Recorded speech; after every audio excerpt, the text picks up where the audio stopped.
Hello, friends. Today we are going to start our read aloud, and we are going to start by reading a story called The Wind in the Willows. Now, this is a chapter story, and we're going to just start by reading a chapter a day, and then we're going to have some discussion questions after. So, this story is called The Wind in the Willows. Let's get started. The mole had been working very hard all the morning spring cleaning his little home, first with brooms, then with dusters, then on ladders and steps and chairs, with a brush and a pail of whitewash. He did this until he had dust in his throat and eyes, and splashes of whitewash all over his black fur. Spring was moving in the air above and the earth below, and around him, and his dark and lowly little house.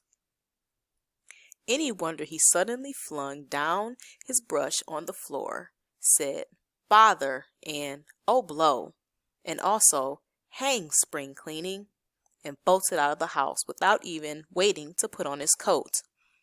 Mole immediately made the steep little tunnel, and without a moment's hesitation, he began scrapping, scratching, and scrabbling. He worked busily with his little paws and muttered to himself, up we go, till at last, pop! His snout came out into the sunlight, and he found himself rolling in the warm grass of a great meadow. "This is fine," he said to himself. "This is better than whitewashing," he added as he jumped with delight at the joy of spring. In this state of happiness, he made his way across the meadow till he reached the hedge on the farther side. It all seemed too good to be true, as moving hither and thither, he observed everywhere birds building, and leaves and flowers bursting forth. He thought his happiness was complete, when, as he meandered aimlessly along, he came to the edge of a full-fed river. There he stood quite mesmerized, as never before had he seen a river. He watched in awe as it shimmered and shined, gurgled and burbled, swirled and curled its way seaward.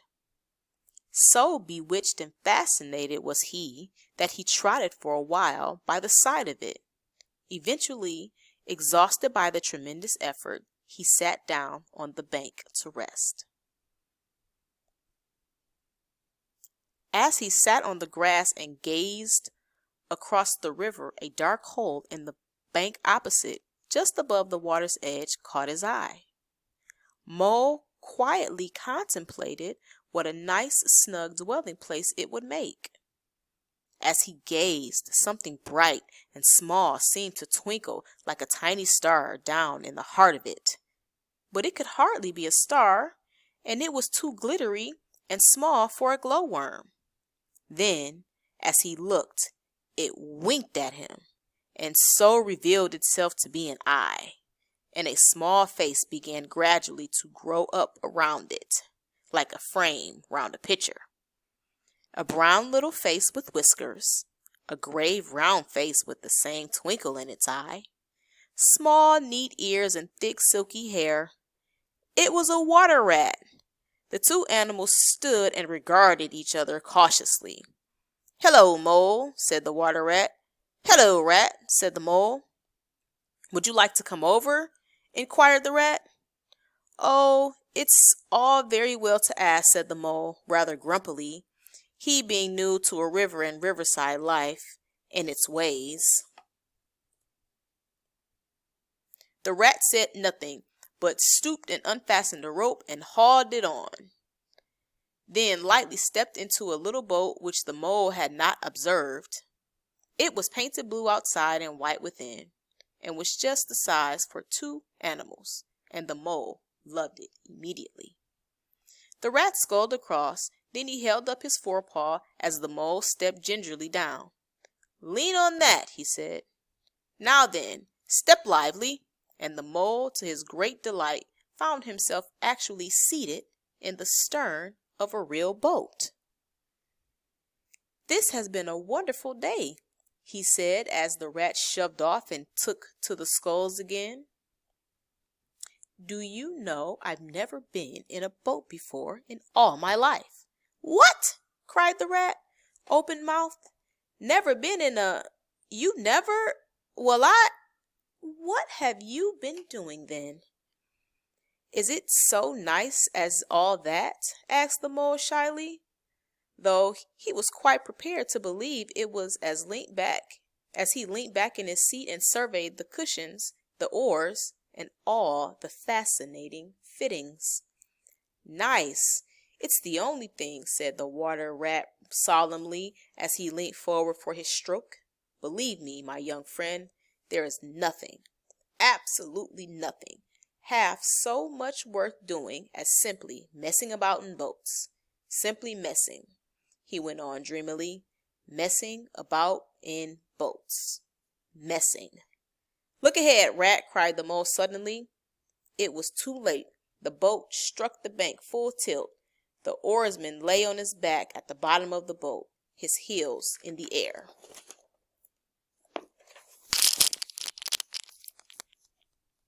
About in boats or with boats, the rat went on cheerily, picking himself up with a pleasant laugh. In or out of 'em, it doesn't matter. Look here, if you've really nothing else to do, what do you say we spend time on the river together? The mole waggled his toes from sheer happiness, spread his chest with a sigh of contentment, and leaned back blissfully into the soft cushions. What a day I'm having, he said. Let us start at once.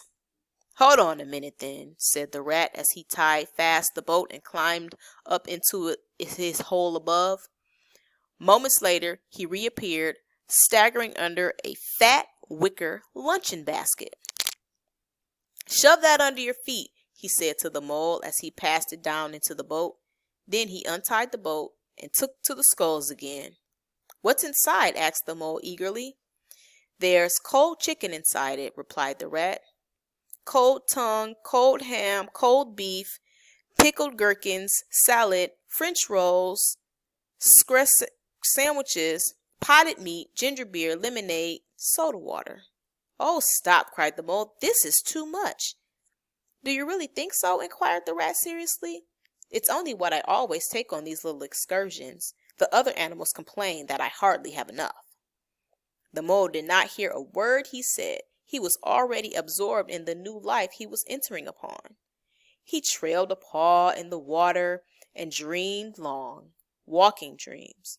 The water rat, like the good little fellow he was, sculled steadily on and did not disturb him. I like your clothes, old chap, the rat remarked, after some half an hour or so had passed. I'm going to get a velvet jacket myself some day. I beg your pardon, said the mole, pulling himself together with an effort. You must think me very rude, but all this is so new to me. So this is a river. The river, corrected the rat. And you really live by the river? What a jolly life. But by it, and with it, and on it, and in it, said the rat. It's brother and sister to me, and aunts and company, and food and drink, and naturally washing. It's my world, and I don't want any other. But isn't it a bit dull at times? The mole asked. Just you and the river, and no one else to pass a word with. No one else to... Well, I mustn't be hard on you, said the rat. You're new to it. The bank is so crowded nowadays that many people are moving away altogether. Oh, no, it isn't what it used to be at all. Otters, kingfishers, dabchicks, moorhens, and all of them about all day long and always wanting you to do something, as if a fellow had no business of his own to attend to. What lies over there? Asked the mole, waving his paw toward the background of woodland that darkly framed the water meadow on one side of the river. Well, replied the rat hesitantly, that's the wild wood. We don't go there too often. Are there scary creatures there? Mole asked, trying not to tremble. The squirrels are all right, Rat replied, and the rabbits, some of them, but rabbits are a mixed lot. And then there's Badger, of course. He lives right there in the heart of it. Wouldn't live anywhere else either. Dear old Badger. Nobody interferes with him. Why? Who should interfere with him? Asked the mole. Well, of course, there are others, explaining the rat in a hesitating sort of way. Weasels, foxes, and so on. They're all right in a way. I'm very good friends with them, past the time of day when we meet, but you can't trust them, and that's a fact. And beyond the wild wood?